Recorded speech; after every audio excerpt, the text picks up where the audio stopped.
Alors, Bernard, j'avais préparé un paquet de questions pour une fois. Je n'ai pas pu les poser. C'est un peu comme on est sur la place ici de la Ligue nationale d'improvisation. Mais si on est avec la Ligue universelle d'improvisation avec Bernard, et puis il faut se mouler donc à ce qui sort au fur et à mesure que ça sort. Alors, on parlait tout à l'heure des mondes invisibles, de la médiumnité, des clairvoyants, etc. C'est un sujet qui passionne tout le monde. Mais comment se fait-il que les clairvoyants, par exemple, rapportent des jugements et des conceptions des mondes invisibles tellement différents qu'il n'y a plus de possibilité de concilier leurs dires? Comment ça se fait, ce phénomène? Parce que les clairvoyants sont des médiums. Ce sont des hommes, des femmes qui ont une très grande sensibilité, qui ont une résonance vibratoire qui les met en contact avec ces mondes parallèles. Et puis, les hommes sur notre planète, au stage où nous en sommes rendus dans l'évolution, les hommes ne connaissent pas les lois de ces mondes invisibles. Les hommes ne réalisent pas comment fonctionnent les mondes invisibles, quelles sont les lois du pouvoir de ces mondes-là. Nous avons de la difficulté sur la Terre à comprendre la mécanicité des gouvernements à l'échelle mondiale. Alors imaginez-vous que nous avons encore beaucoup plus de difficultés de comprendre la mécanique de ces forces, de ces intelligences, de ces entités qui évoluent dans les mondes parallèles après la mort. Et pour que l'homme voit, pour que le clairvoyant, moi j'ai beaucoup d'admiration pour les clairvoyants, j'ai beaucoup de sympathie pour ces gens-là, parce qu'être clairvoyant c'est pas un cadeau. Pour que l'homme comprenne ce qui se passe dans les mondes parallèles, il faut qu'il ait lui-même accès à une intelligence qui est au-dessus de ces mondes-là. Et non pas une intelligence qui est assujettie à ces mondes-là. Si un homme vit à travers son intuition des communications télépathiques, médiumniques avec les mondes parallèles, il n'a aucune façon de vérifier ce qu'il y a. Il n'a aucune façon de vérifier ce qu'on lui dit. Il n'a aucune façon de vérifier rien parce qu'il est encore prisonnier de la polarité de la vérité. Donc, et encore pire, parce qu'il existe dans la réalité des mondes invisibles ce que j'appelle le mensonge cosmique. Qu'est-ce que c'est le mensonge cosmique? Le mensonge cosmique, c'est un voile qui s'impose, qui est imposé sur tous les hommes de la Terre vivants, et ce voile ne permet pas à ces hommes-là d'avoir accès à la réalité. Ils ne peuvent avoir accès qu'à une forme de vérité astrale. Et cette forme de vérité astrale fait partie de la communication entre le plan mortel et le plan de ces entités, et l'homme ne possède pas de moyens, d'outils permanents, absolus, qui puissent contester les vérités qui sont projetées à travers son mental sur le plan matériel. Pour qu'un homme... Bon, je vous donne un exemple. Supposons, par exemple, qu'il y avait dans la salle un médium. Hein? Bon, le médium, il est là. Et moi, je parle à une entité sur les plans avec lequel ce médium est en communication. Et le médium reçoit de l'information. Comment voulez-vous que moi, en tant qu'homme, si je ne suis pas dans mon intelligence individualisée, si je ne suis pas parfaitement équilibré dans l'intuition qui est astrale, la raison et cette autre partie de mon être qui est la conscience éthérique, comment voulez-vous que je puisse contester ce qu'on me dit? Donc, je vis ou je vivrai une programmation vis-à-vis ce médium que lui vivrait et que moi vivrais en fonction de ces informations venant d'un plan parallèle. Et ceci, c'est extrêmement dangereux. Ça peut être de l'intoxication. C'est de l'intoxication, et si vous regardez les gens qui reçoivent de l'information à travers ces plans, au début, pour eux, c'est toute une révélation. Regardez l'activité, regardez la joie de découverte que font les jeunes qui commencent à découvrir la fonction psychique du Ouija board. Pensez-vous que si l'on veut communiquer avec vous, pensez-vous que l'on va vous mentir au début? Non. Au début, on va vous dire des vérités ou des demi-vérités, on va vous attirer, on va vous dire des choses que vous ne savez pas, que vous savez que vous ne savez pas, et des choses qui sont en dehors de votre temps, ainsi de suite, pour faire un lien avec vous. Mais une fois que le lien il est fait, à ce moment-là, on vous a. Et ça, c'est une des lois fondamentales du monde astral. Moi, je connais une personne qui aimait beaucoup sa mère. Sa mère, elle est morte. Et pendant 3-4 jours après le départ de sa mère, cette personne a été extrêmement liée à elle sur le plan télépathique, sur le plan interne. Et elle ne pouvait plus dormir, et ainsi de suite. Et ça s'est donné que je pouvais la voir, alors je lui ai demandé des questions pour que sa mère réponde, pas elle. Je lui ai demandé des réponses, des questions que l'homme ne peut pas savoir à partir de l'intellect ou de l'intuition. Et j'ai dit, demande à ta mère si elle t'aime. Parce que sur le plan matériel, ils avaient de bonnes relations, ils s'étaient aimés. Et j'ai dit, demande à ta mère si elle t'aime. Et j'ai dit, assure-toi, quand tu me réponds, de me répondre après avoir reçu la réponse dans le mental. Attends que la pensée vienne et ensuite tu me le dis. Parce que si tu me le dis à travers la bouche, tu vas colorer la réponse. Alors j'ai dit, demande si elle t'aime. Et la première réponse qui est venue, et qui lui a donné un choc, c'est que ce n'est pas le temps de parler de ça. Ensuite, je lui ai demandé, j'ai dit, est-ce que elle t'aime? Il faut qu'elle te donne une réponse tout de suite. Sinon, moi, je m'en vais. Et la réponse, elle est venue, pas comme tu penses. Alors, j'ai dit, pourquoi ta mère ne t'aime pas comme tu penses? Et elle a eu comme réponse, parce que notre monde n'est pas le monde de l'homme, nous n'avons pas d'émotion. Alors j'ai poursuivi, j'ai dit, si vous n'avez pas d'émotion, est-ce que vous pouvez aimer l'homme? Et elle m'a répondu, non.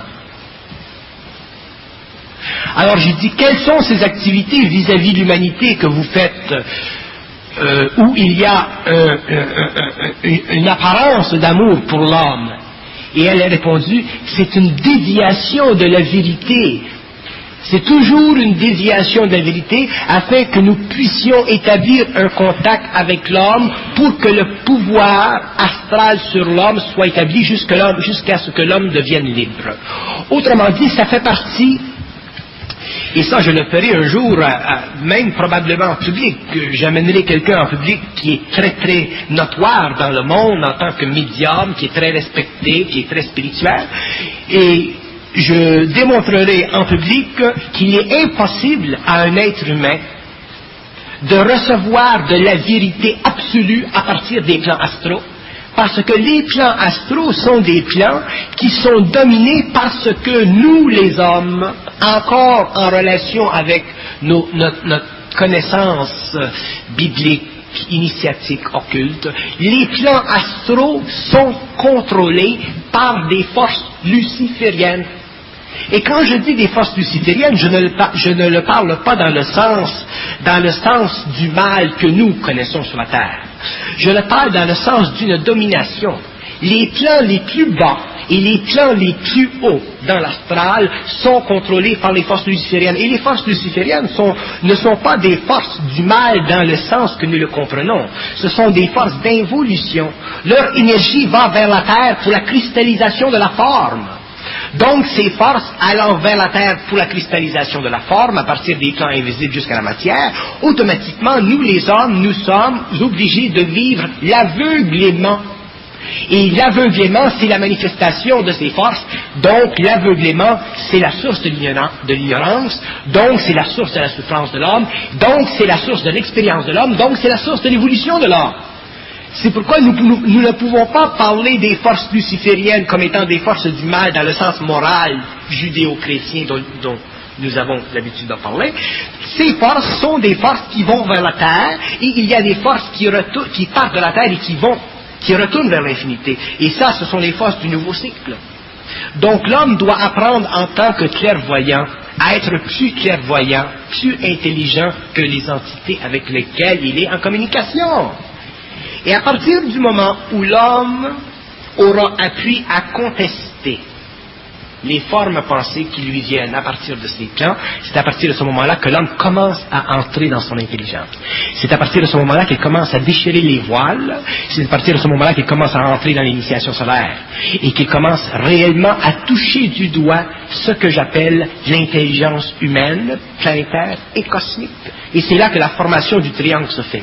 Mais tant que l'homme est assujetti par attitude à un scénario de croyance, nous sommes, sur le plan matériel, nous faisons jouer des tours parce que nous croyons les hommes. Imaginez-vous les tours que nous pouvons vivre si nous croyons des entités. Parce que dans l'ordre cosmique, il y a 3 états d'être. Il y a l'être, il y a l'homme, il y a des entités, et il y a des intelligences. C'est pas pareil. Une entité, c'est une personne, c'est un personnage qui a déjà été un homme. Et il y a par-dessus ça des intelligences, c'est-à-dire des forces qui sont cosmiques, qui font partie soit d'un rayon ou d'un autre, et qui ont le pouvoir, qui ont la fonction créative dans le cosmos, d'établir une relation étroite avec les plans inférieurs qui ont été créés. Et les plans inférieurs qui ont été créés et qui sont les plus évolués sont sur notre planète représentatifs de l'être humain. Donc l'être humain est un enjeu pour ces forces. C'est pour ça qu'aujourd'hui, à la fin du XXe siècle, nous entrons dans une phase que nous pouvons appeler la fusion, c'est-à-dire l'union entre la lumière de l'homme et son ego. L'union, l'interpénétration de toute la conscience humaine, la fusion, l'unitisation de l'homme. Et ça, c'est ce que l'initiation solaire va produire sur la Terre au cours des les 2500 prochaines années. Mais avant ça, je finis. Mais avant ça, l'homme ne vivait pas la fusion. Il vivait l'indoctrination, la programmation. La programmation, elle était nécessaire pour le développement de son cerveau, pour le développement de ses émotions, pour le développement de son corps astral, son corps émotionnel, son corps mental inférieur. Maintenant, l'homme est arrivé à un stage de parfait développement. L'homme, il est prêt à absorber, à vivre de la manifestation créative de son 3e cerveau, d'où le phénomène de la fusion. C'est pourquoi il ne peut plus, l'être de la nouvelle évolution, se permettre de croire. Il faut qu'il sache. Moi, si je vais voir un clairvoyant, c'est évident que les entités qui vont parler à travers cette personne, me connaissant, ces entités, lui donner du matériel qui coïncide avec la réalité des événements, parce que moi je vois à travers la clairvoyance de ces hommes. Et si ces entités essaient de me blaguer, pour ainsi dire, je vais automatiquement travailler contre eux. Donc je vais couper le lien entre eux et l'homme, et ça ne fait pas leur affaire, parce que ça détruit leur pouvoir. Et c'est pourquoi dans le monde astral, dans le monde occulte de l'astral, ma personne humaine et ma personne universelle n'est pas aimée. Elle ne peut pas être aimée parce que je trouble. Et je troublerai tant que je serai en voie d'évolution de travail, parce que ça fait partie de la remontée de l'homme vers sa liberté. Alors avant la fusion, on a vécu une espèce d'infusion. Avant la fusion, nous vivons l'infusion, exactement. Bon, mais votre expérience à vous personnelle de fusion instantanée, est-ce qu'elle est valable pour nous autres qui avons un cheminement à faire? Vous parlez de fusion, mais progressive pour nous. Mais lorsque vous parlez, lorsque vous vous adressez à nous, c'est un peu comme si on était des nageurs au bord d'un lac, sur une rive, et puis qu'on était en train d'y aller de nos suppositions sur la température de l'eau, sur la profondeur, sur la faune qui l'habite. Puis vous allez traverser le lac, vous allez nager jusqu'à l'autre rive, faire un aller-retour et revenir. Les plus courageux ou les plus téméraires ou les plus avancés dans cette fusion progressive vont essayer de vous suivre, vont faire quelques brasses, vont se jeter à l'eau, vont faire quelques brasses, puis seront bien obligés de revenir sur la rive parce qu'ils n'ont pas comme vous la fusion instantanée, c'est-à-dire des bouteilles d'oxygène, des palmes, un masque et un tuba. Oui, mais la fusion, la seule raison... Moi, je ne souhaite pas la fusion à personne. La fusion, c'est terrible, parce que dans la fusion, l'homme vit une intégration instantanée de son être, donc c'est terrible comme expérience. La perte du mémoriel, la perte de la faculté de penser, la perte de ci, la perte de ça, la dépersonnalisation, c'est terrible la fusion. La fusion, elle a été nécessaire parce que en 69, il fallait que l'homme puisse savoir. Donc, à partir du moment où l'homme peut savoir, nous pouvons prendre tout le temps dont nous avons besoin pour évoluer. Mais il faut qu'il y ait sur le plan matériel des connaissances, de la connaissance, qui n'est pas contestable à partir de l'astral. Donc la fusion, dans mon cas, elle est simplement une nécessité cosmique, elle fait partie de mon plan de vie, elle fait partie de ma descente sur le plan matériel pour le travail que je fais dans le monde, mais ce n'est pas une situation qui est nécessaire pour tous les hommes. Les hommes, d'ailleurs, tous les hommes sont fusionnés. Les hommes sont fusionnés à différents degrés, mais les hommes vont fusionner à un degré beaucoup plus élevé au fur et à mesure où ils vont comprendre que leur pensée, ce qui fait partie de leur mémoriel, ce qui fait partie de leur conscience subjective, de leur mental inférieur, c'est du matériel qui est du matériel programmé. À partir de ce moment-là, les hommes vont commencer lentement à voir à travers cette jungle, et un jour, l'homme en arrivera à pouvoir sentir par lui-même qu'il sait. Il va pouvoir commencer à savoir par lui-même. Mais pour que ceci se fasse, il faut que quelqu'un, quelque part dans le monde, souffre cette fusion. La souffre pendant des années pour que, éventuellement, le contact soit absolument étanche. Pour qu'il n'y ait plus d'influence possible dans le mental humain, parce que moi, en tant qu'homme et en tant qu'individu, je représente aussi l'humanité.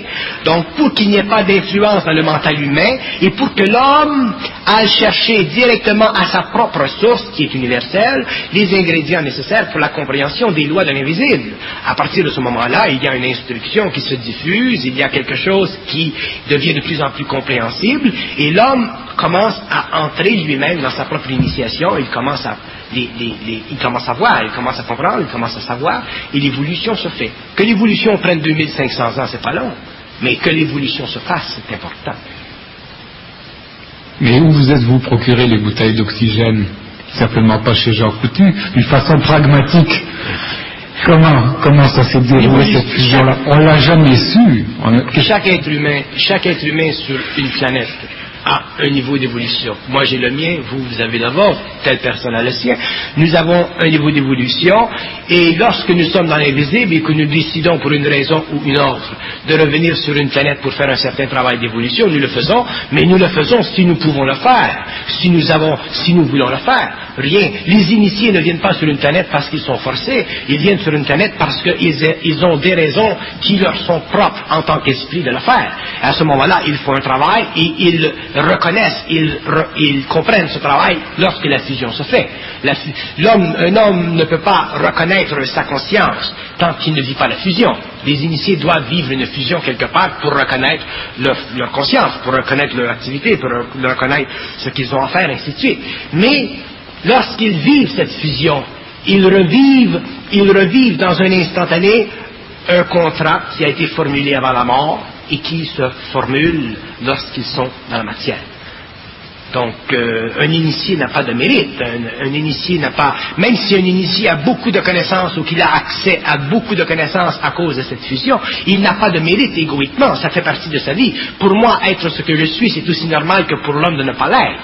Mais l'homme doit le devenir graduellement au cours de l'évolution parce que ça fait partie du développement de l'identité de l'homme. L'homme doit découvrir son identité un jour parce que les forces lucifériennes ont fini sur la planète Terre, éventuellement dans un cycle qui vient, le contrôle et la domination de son évolution.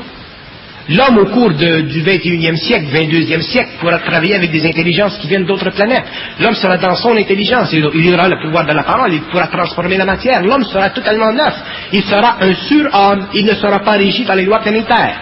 Donc cette fusion, aujourd'hui, elle sert à ouvrir un tracé dans cette forêt de l'humanité, dans cette forêt de l'inconscience de l'homme, dans cette forêt du rationalisme, dans cette forêt de l'intuition, pour que l'homme sache que tous les hommes savent, mais que leurs connaissances sont bloquées par toutes sortes de mécanismes internes qui font partie de leur intuition et de leur mental, de leur personnalité, de leur subjectivité, de leur caractère. Et lorsque ces hommes qui sont prêts à aller plus loin dans l'évolution, ils sont marqués, ils sont dans le monde, ils font partie de différents peuples, de différentes races, et ces hommes iront vers leur propre destinée. Pourquoi est-ce qu'on n'entend jamais ou très rarement parler de femmes initiées? Quel est le rôle de la femme dans l'initiation? Nous ne parlons pas de femmes initiées dans le sens que nous ne parlons pas de femmes qui ont dans le monde un rôle initiatique à l'échelle mondiale. Parce que, aujourd'hui, la femme n'est pas prête. Mais il y aura, dans l'avenir, il y a sur d'autres planètes des femmes initiées, mais ce ne sont plus des femmes initiées dans le sens que nous le concevons, ce sont des femmes sciences. Nous ne disons pas des femmes scientifiques, nous disons ce sont des femmes sciences. Mais ces femmes ont déjà atteint un niveau de conscience supérieur qui est la même que celle de l'homme. Mais dans notre civilisation, pendant l'évolution, la femme, pour toutes sortes de raisons valables et invalables, la femme a été assujettie. Et ce qui a été utilisé contre la femme, ça a été son émotivité. Et la relation entre son émotivité et sa sexualité. Mais ceci va changer à partir du moment où la femme va se conscientiser. Et au cours de l'évolution, il y aura des femmes, ce ne seront pas nécessairement des femmes dans notre cycle d'évolution qui seront reconnues comme des initiés à l'échelle mondiale, mais il y aura des femmes dans le monde qui auront la même portée au niveau de la parole que les hommes. Donc le fait de la femme, cette fameuse question de la femme qui revient toujours, c'est une question qui a une réponse, et la réponse c'est que la femme avait un très grand rôle pendant l'évolution. Et à part du rôle purement créatif qu'elle avait, la femme, elle avait le rôle d'empêcher que l'homme évolue trop rapidement. Si l'homme avait évolué trop rapidement pendant l'évolution, l'homme serait arrivé, à cause de la nature de son esprit, à la formulation sur la terre d'une sorte de gouvernement purement mâle. Donc la femme avait une fonction d'arrêt, de contrôle. La femme, elle est extrêmement importante dans l'équilibre des forces cosmiques sur la Terre. Mais la femme, elle, ne réalise pas qu'elle est différente de l'homme. L'homme est différent de la femme et les deux sont égales en esprit. Les deux sont différents en intuition, les deux sont différents en rationnel parce que la programmation a été différente. Mais en esprit, la femme, elle est égale à l'homme. Et lorsque les femmes auront réalisé ceci, c'est parce qu'ils avanceront dans leur propre conscience et à partir de ce moment-là, le rôle de la femme sur la planète Terre changera. C'est-à-dire que la femme deviendra libre de l'homme, elle deviendra libre comme l'homme, et l'homme, à ce moment-là, sera en harmonie avec elle parfaite, parce que son esprit et celui de la femme sera unifié dans une conscience qui est universelle, au lieu de posséder un esprit qui est relié au sien à travers des aspects astraux qui font partie de l'évolution. Bon. Mais l'homme qui se conscientise, la personne initiable ou en voie d'être initiée, traverse nécessairement des épreuves qui atteignent toujours le point où il est le plus vulnérable. Ça touche toujours à ses faiblesses, ça va toujours au maximum de sa tolérance ou de ses limites. Est-ce que la femme, à ce moment-là, n'a pas un rôle à jouer dans le couple, peut-être? La femme a un rôle extrêmement important sur le plan initiatique mondial de la nouvelle race racine. L'homme, un jour, je parle du nouvel initié, le nouvel initié, un jour, sera obligé, de par les lois vibratoires de sa propre conscience, il sera obligé un jour de finalement être capable d'écouter sa femme sur le même plan qu'elle. L'homme aujourd'hui, l'homme de l'évolution n'écoute pas sa femme. Il écoute sa femme si elle le menace de partir, ensuite il ne l'écoute plus. Ça fait partie de l'évolution, ça fait partie de l'inconscience. Mais je parle de l'homme nouveau. L'homme nouveau apprendra à écouter sa femme parce que sa femme sera la personne dans la vie du couple initiatique, de ce nouveau couple initié, ce sera la femme. Là, je parle en général. Dans d'autres cas, ce sera l'homme. Mais dans le cas général, ce sera la femme qui sera responsable pour l'arrêt de l'initiation.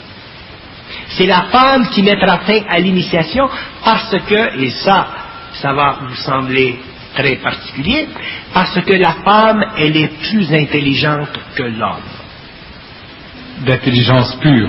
La femme, elle est plus près de son intelligence pure que l'homme parce que le pouvoir n'a pas été donné à la femme pour l'évolution, il a été donné à l'homme.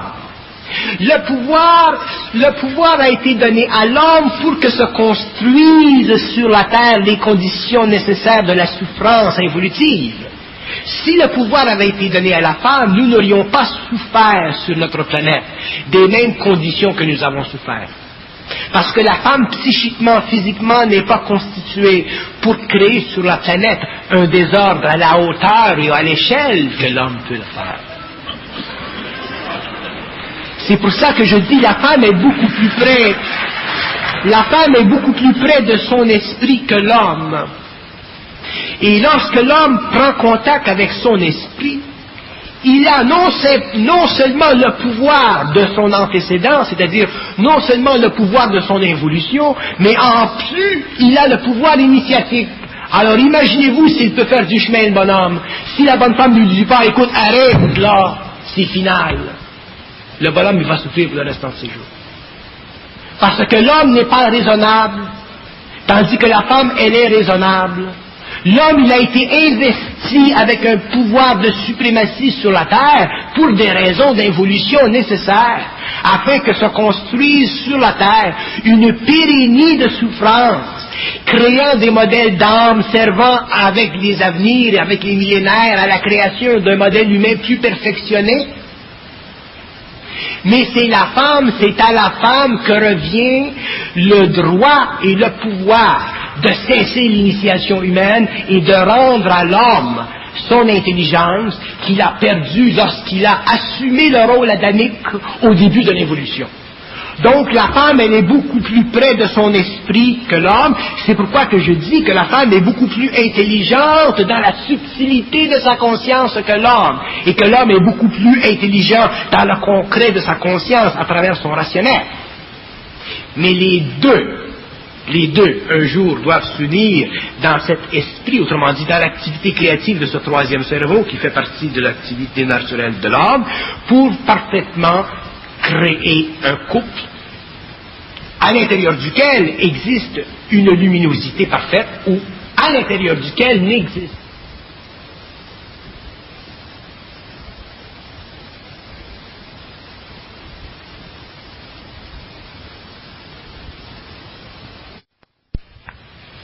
ne sont pas réels.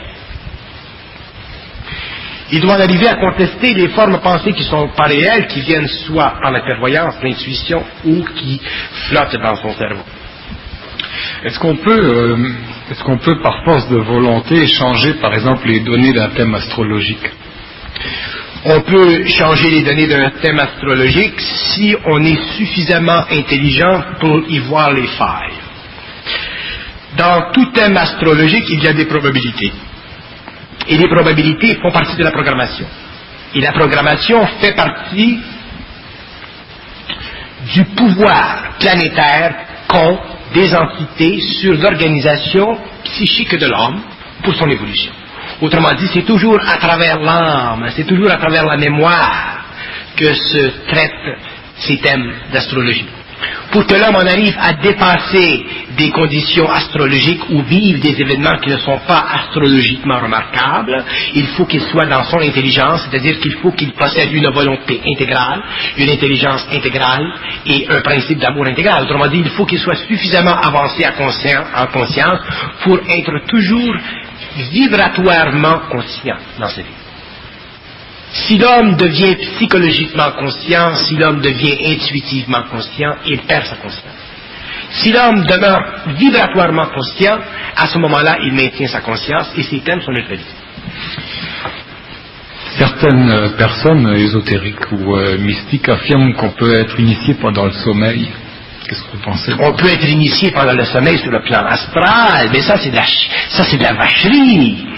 Se faire initier pendant le sommeil sur le plan astral, ça fait partie encore du travail de connexion qui lie tel individu à telle entité sur le plan astral. Autrement dit, si quelqu'un vient dans la nuit et vous initie sur le plan astral, c'est qu'il y a une connexion entre vous et cet être-là. C'est ça l'initiation. Il vous initie, effectivement, parce qu'il y a une connexion entre vous et lui. Il y a un karma, là. Il y a quelque chose que vous avez à dépasser, parce que dans le passé, il y a eu quelque chose. Donc, se faire initier dans le sommeil, c'est de l'insulte. C'est une insulte à l'homme. C'est anti-intelligence, mais c'est très pro-évolution. Mais l'initiation dans le sommeil, elle a une fonction, c'est qu'elle prépare l'homme le jour à reconnaître des faiblesses dans la caractérologie de sa conscience animale. Autrement dit, elle prépare l'homme à réaliser des faiblesses dans son émotivité. Donc, elle prépare l'homme à réaliser des failles dans sa spiritualité. Donc, elle prépare l'homme à se libérer finalement de ces entités qui font un travail d'initiation sur l'autre plan. Mais l'homme qui se réveille le lendemain, qui vit ces initiations, un jour, il doit réaliser que chaque fois qu'il se fait initier sur le plan astral, c'est qu'il n'a pas compris et réalisé parfaitement l'illusion de ceci. Et que pensez-vous, enfin vous qui ne pensez pas, en tout cas, que pouvez-vous dire de la parapsychanalyse, cette nouvelle science là qui tente de résoudre les problèmes posés par la psyché au moyen de techniques hypnotiques ou dites alpha-genèse, en remontant dans les vies antérieures? Est-ce que vous pensez que cette science-là a un avenir ou une certaine efficacité? Toutes les sciences, je vous le dis expérimentales, vous dites expérimentales, elles ont un avenir, mais elles ont un avenir en tant que science. Vous comprenez? Non. Non. Elles ont un avenir en tant que science dans le sens qu'il y aura des hommes qui feront avancer cette science. Et éventuellement, cette science sera suffisamment avancée pour créer des résultats très très concrets. Mais ce temps-là n'est pas arrivé. Mais en attendant, cette science ne donne pas à l'homme de la conscience, mais elle permet à l'homme de retrouver un équilibre entre son intuition et sa raison. Donc ces sciences sont bonnes, mais ce n'est pas de la conscience. C'est un équilibre temporaire que ces sciences permettent de redonner à l'homme à l'intérieur de sa polarité. Mais l'homme doit passer de la polarité un jour à la conscience. Vous vous imaginez un homme conscient qui irait voir un psychanalyste ou un psychiatre. Il est évident qu'avec le temps, le psychiatre et le psychanalyste seraient obligés de vivre une initiation. Vous comprenez? Parce que l'homme conscient connaît le psychiatre, il connaît le psychanalyste, il connaît les failles, il connaît l'âme, il connaît la mémoire, il connaît le mémoriel, il connaît l'intuition, il connaît la raison, il connaît les conflits, il connaît tout. Donc à partir de ce moment-là, le psychologue aurait quelque chose à apprendre. Mais dans un contact avec un homme tel que ceci, il pourrait découvrir des choses qui pourraient l'amener éventuellement à donner à sa psychanalyse, à sa psychiatrie, mais parlons plutôt de psychanalyse, il pourrait donner à sa psychanalyse de la vitalité, quelque chose de neuf.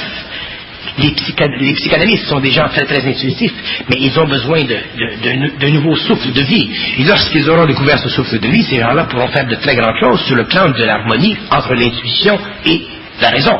Mais ça fera toujours partie de la conscience collective de l'homme.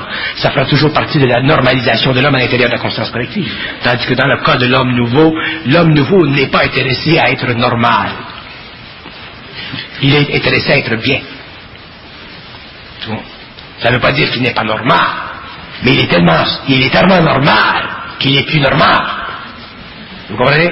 Moi, je suis tellement normal que je suis plus normal. Mais je peux tellement jouer le jeu d'être normal que j'apparais normal.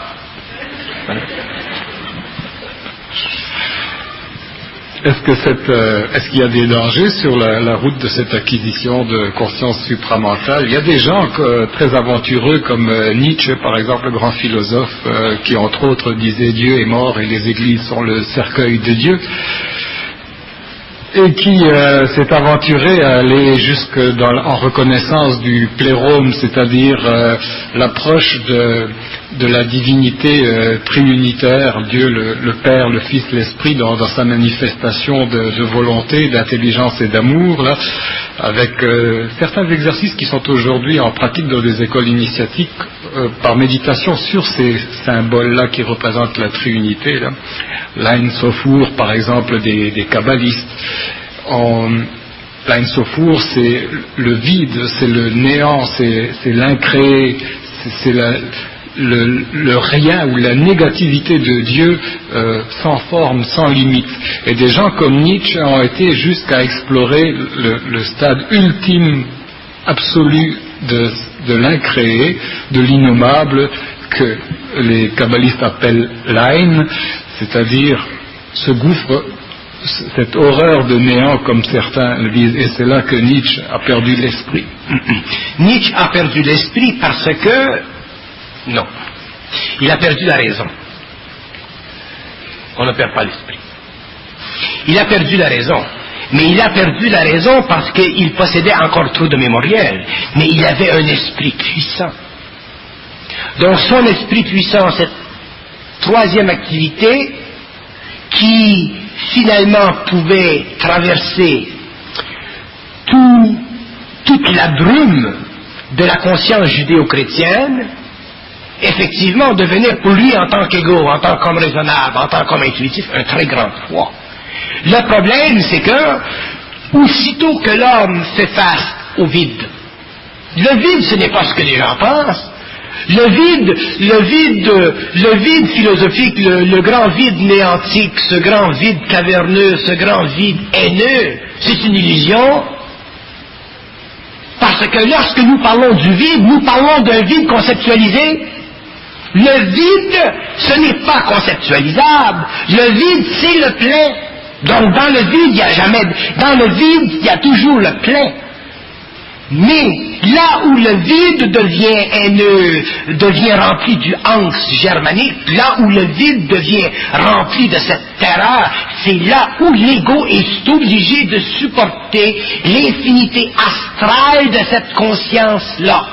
Et c'est là que ces hommes, ces grands hommes tels que Nietzsche, deviennent malades. Parce que pour supporter le vide, pour être bien dans le vide, il faut ne pas pouvoir penser au vide. Il faut ne pas pouvoir utiliser des pensées ou une matière mentale qui est inférieure à la matière créative. Exemple. Prenons le vide et Dieu. Moi, je vous demande où commence la réalité. Qu'est-ce que la réalité? Bon, alors je ne vais pas vous demander à vous, parce que ça va être trop long. Mais je pourrais vous répondre de façon très courte quand même. Oui, mais je me le demande. Ok. Bon, je me le demande et je me le réponds. C'est jamais si bien servi par soi-même. Si, puisque nous sommes arrivés au XXe siècle, nous avons une conscience de l'énergie. Oui. Bon. Nous, les hommes, pendant l'évolution, nous avions besoin, pour donner conscience à notre être-té, d'une finalité absolue, parce qu'il y avait devant nos yeux un ordre infini. Donc nous étions obligés, en tant qu'hommes pensants et possédant de l'émotivité, d'attribuer à l'organisation cosmique qui était devant nos yeux, et qui était intérieure à nous astralement, une suffisance, une autosuffisance. Mais une autosuffisance qui ne dépendait pas de l'homme, mais qui dépendait d'elle-même. Cette autosuffisance, nous lui avons donné un nom, plus tard, au cours de l'évolution, nous l'avons appelé Dieu. Lorsque nous avons donné à cette autosuffisance le terme de Dieu, nous sommes devenus psychologiquement dépendants de lui à cause du besoin émotif de lier notre personne avec une infinité parce que nous avions peur de la mort.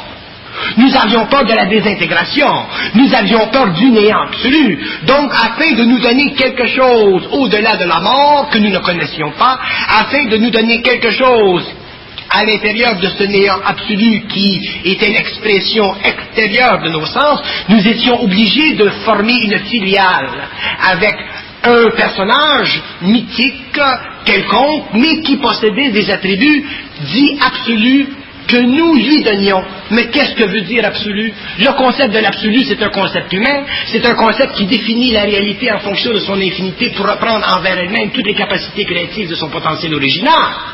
Mais l'homme, lui, dans son évolution, au fur et à mesure qu'il a évolué, et maintenant qu'il arrive à la fin du XXe siècle, il est capable de créer, non pas des concepts, mais il est capable de créer des armées de mots pour détruire les concepts qui sont des généraux. Vous comprenez? Donc, aujourd'hui, il est inévitable que nous sommes capables de créer des armées de mots, ce que j'appelle la parole, pour détruire les généraux qui sont les concepts. Dieu est le grand général, le grand vide, c'est l'autre général, et les forces lucifériennes, ici nous rentrons dans leur culte et le terreau, mais ça ne finit pas. Donc, l'homme doit commencer, à la fin du XXe siècle, à reprendre le contrôle de l'armée. Reprendre le contrôle de l'armée veut dire tuer les généraux et créer une révolution. Il crée une révolution en réorganisant sa façon de penser qui avait été originalement établie par les généraux. Donc à ce moment-là, il se crée dans l'homme une effervescence évolutive qui est tellement puissante qu'à un certain moment, l'homme perd la crainte d'être seul devant le général conceptualisé. Donc l'homme perd la crainte d'être face à face avec un concept universel absolu qu'on appelle Dieu. Et lorsque l'homme a passé ce stage, il s'aperçoit qu'il est très bien sans Dieu. Alors, il s'aperçoit qu'il est très bien sans le concept philosophique, métaphysique du vide. Pourquoi il est très bien? Parce qu'il est en contact avec cette partie de l'énergie que nous, auparavant, nous appelions Dieu, et qui est partiellement formulée dans une entité psychique qui est l'homme sur un autre plan, ce qu'on appelle le moi réel. Et c'est de l'énergie, le cerveau éthérique c'est de l'énergie, tous les hommes ont de l'énergie, il existe de l'énergie dans le monde, mais ça va plus loin que ça. L'énergie, nous parlons d'énergie, l'énergie, elle commence où?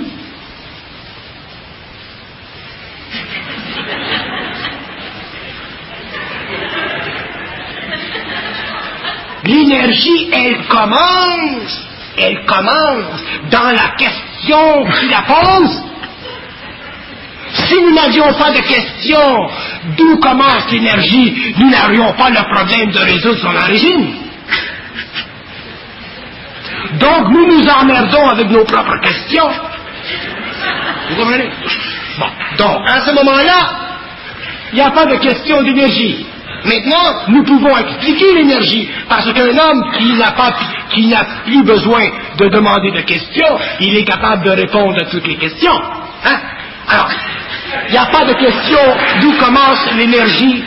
Donc, l'homme dit, l'énergie, elle ne commence pas parce que commencer, c'est un mot qui fait partie des généraux. Vous comprenez? Nous avons besoin émotivement de commencement. Pourquoi? Parce que nous sommes des êtres qui, sur le plan humain, avons de la finalité. Nous avons une finalité corporelle et nous avons une finalité astrale. Mais nous n'avons pas de finalité éthérique.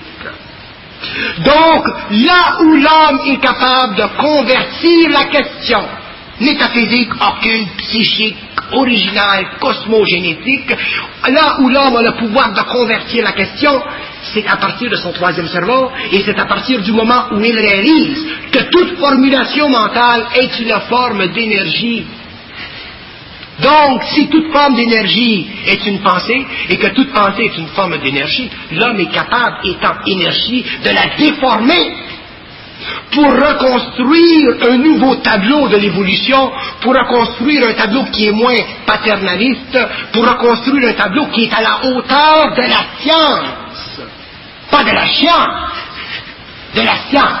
Et cette science, elle est cosmique, elle fait partie du mouvement éternel de l'énergie du cerveau éthérique de l'homme, elle est contiguë avec tous les cerveaux éthériques de tous les hommes sur la Terre, elle est contiguë avec tous les cerveaux éthériques de tous les hommes sur les autres planètes. Autrement dit, cette science, elle fait partie de ce que nous appelons la hiérarchie plénale du soleil noir. Et dans cette masse d'énergie qui est le centre même qui soutient toute notre galaxie, il y a suffisamment d'intelligence pour que nous ne cassions pas les pieds avec des stupidités. Ouais. Est-ce que ce soleil noir, est-ce que c'est de là que provient ce qu'on appelle l'ordre des Melchisédek? L'ordre des Melchisédek vient du soleil noir. Les Melchisédek sont ces êtres qui font partie de l'organisation systémique du soleil noir. Ce sont des êtres qui sont suffisamment énergie. Il y a des mots en anglais qui s'expriment mieux. Nous ne devrions pas parler d'intelligence ou d'intellect. Ce sont des formes bâtardes de la réalité. Nous devrions parler d'énergie intelligente, d'intelligence de l'énergie. De l'énergie, aussitôt que c'est en mouvement, ça devient de la créativité, donc ça devient de la perfection, donc ça devient de l'évolution, donc ça devient de l'intelligence, donc ça devient de l'organisation, donc ça devient de la réorganisation, d'où le mouvement de destruction et de création. Autrement dit, à partir du moment dans le cosmos où l'énergie est en mouvement, il y a de l'intelligence énergie, donc il y a de la création, éventuellement il y a des hiérarchies, éventuellement il y a des êtres de lumière qui se forment, éventuellement il y a des êtres de lumière qui composent, éventuellement il y a des êtres de lumière qui créent des formes pensées, éventuellement il y a des êtres de lumière qui reçoivent ces formes pensées. Ce sont les hommes, mais la lumière est cachée à leurs yeux, donc ils vivent l'évolution, un jour ils retrouveront l'évolution, ils deviendront ces mêmes êtres de lumière qui au début ont créé avec l'énergie les formes nécessaires à la création. Donc la création, elle a été créée par l'homme, mais sur des plans tellement élevés que l'homme a donné à ces plans le nom d'ange, le nom d'archange, le nom de ci, le nom de Seigneur et le nom de ci. Donc l'homme a perdu son identité cosmique et il est devenu une petite bébé. C'est la chute. C'est la chute. Ensuite vient le nouveau temps. Nous savons qu'il y a depuis quelques années des mouvements d'ovnis sur notre planète, en Russie, aux États-Unis, en France, tout partout dans le monde. Les Russes ont été obligés même d'officiellement créer et de dire au monde qu'ils formaient un institut de recherche sur les ovnis. Donc les ovnis, pour les gens qui sont suffisamment près des services techniques, et militaires et paramilitaires, les ovnis sont un fait de la vie. Bon. Et ces types, monsieur, ils partent de quelque part là-bas, ils s'en viennent ici, et ils repartent, ils dématérialisent, ils font ce qu'ils veulent avec notre aviation, ils font ce qu'ils veulent avec notre esprit. Pourquoi? Parce que ce sont des hommes intégrés, parce que ce sont des hommes énergie, parce qu'ils ont une intelligence énergie. Autrement dit, il y a toute une hiérarchie, et ces êtres vivent sur des plans parallèles, ils vivent dans des mondes où la longueur d'onde n'est même pas la même que la nôtre, donc nous ne pouvons même pas les voir. Donc nous devons nous habituer à faire de la mauvaise habitude de penser en tant qu'homme, pour commencer à penser en tant qu'homme.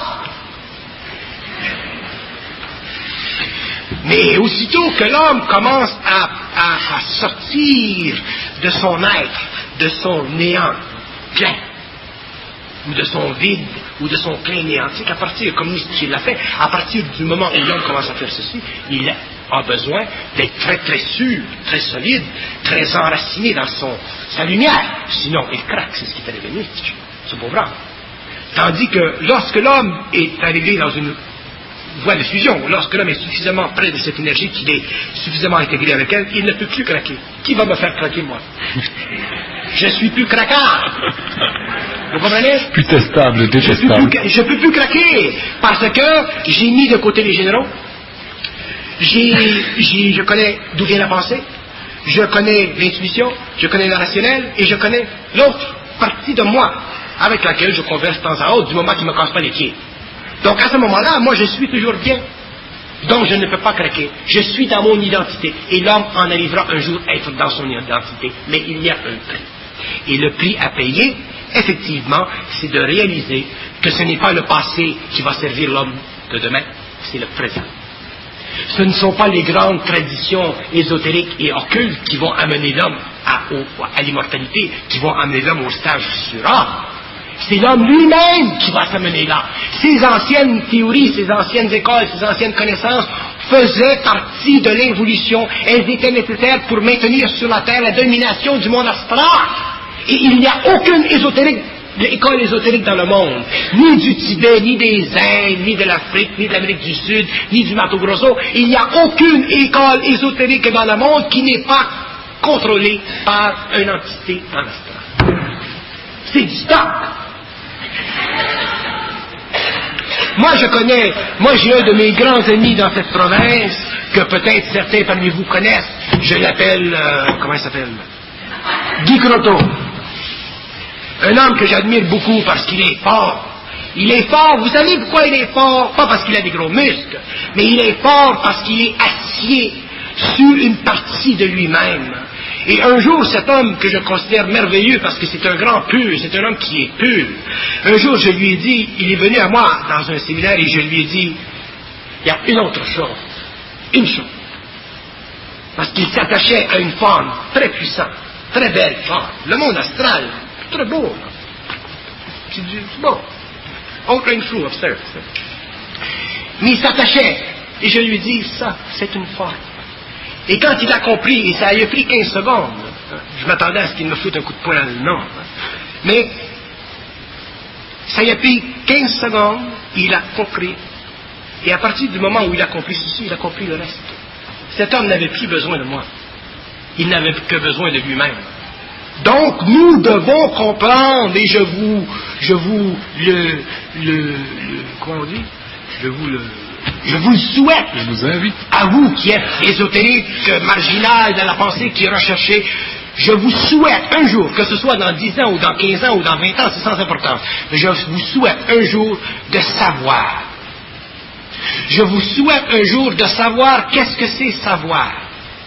Et je vous dis que savoir, c'est la chose la plus facile au monde. Dans le savoir, il n'y a pas de questions, il n'y a que des réponses. Dans le savoir, il n'y a pas de psychologie, il n'y a que de la créativité. Dans le savoir, il n'y a pas d'intuition, il n'y a que de la créativité. Et le savoir transperce tous les plans de la conscience humaine de l'évolution et permet à l'homme nouveau d'être parfaitement libre, capable d'égaliser avec les hommes, capable d'être respectueux des hommes, capable de se bien comporter avec les hommes puisqu'il fait partie d'une conscience collective, mais incapable de perdre sa conscience individualisée, incapable de perdre son identité. Et ce que recherchent les hommes à partir de Socrate, ce que recherchent les hommes, se connaître soi-même, ça commence là où nous croyons que ça avait arrêté. Les initiés disent, quand je ne veux pas des initiés, il y a des initiés, des initiés, des initiés. C'est facile de se donner des titres. Quand on dit tous les routes mènent à Rome, tous les routes mènent à Rome. Et ce que l'on n'a jamais su, c'est qu'à Rome, il y a un gros party. Puis le party, il est totalement contrôlé par l'astral.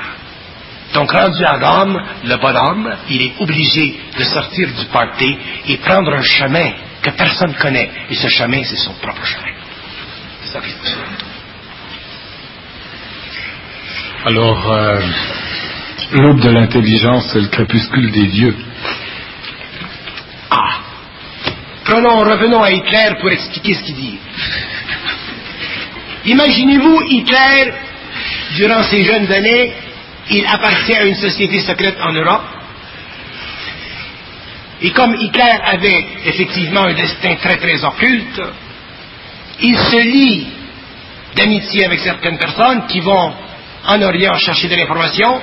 Autrement dit, Hitler se plonge pendant ses jeunes années dans une forme très particulière d'ésotérisme ou d'occultisme. Lorsque nous parlons aujourd'hui, à la fin du XXe siècle, de l'évolution d'une nouvelle race racine, de l'émergence du surhomme sur la Terre, c'est pas neuf. C'est pas Bernard de Montréal qui en a parlé de ceci. Ça, c'est vieux comme la Terre. Et ces connaissances étaient dans l'Orient. Ces connaissances étaient aussi un peu dans l'Occident, mais elles étaient dans l'Orient. Et l'Orient, dans les années 30, dans les années 20, avait beaucoup plus d'autorité qu'aujourd'hui. Et lorsque ce cher Hitler, qui est connecté comme un tuyau à l'astral, apprend qu'il peut former une nouvelle race, il a formé sa race. La race germanique, la race aryenne, l'évolution du monde, le contrôle du monde pendant 1000 années, et ainsi de suite. Autrement dit, Hitler, c'était un initié des forces noires qui s'est fait enculer. Mais malheureusement, il a enculé tout le monde. Donc, je parle de ceci simplement pour vous faire comprendre que l'homme qui sait, ne peut pas se fier, ne peut pas croire quoi que ce soit. Il doit savoir. Et c'est le fait de savoir qui fait que lui, rendu à Rome, il est obligé de sortir du cercle de Rome pour s'en aller lui-même sur sa propre route. C'est pour ça que l'initiation solaire, c'est une initiation qui est totalement personnelle.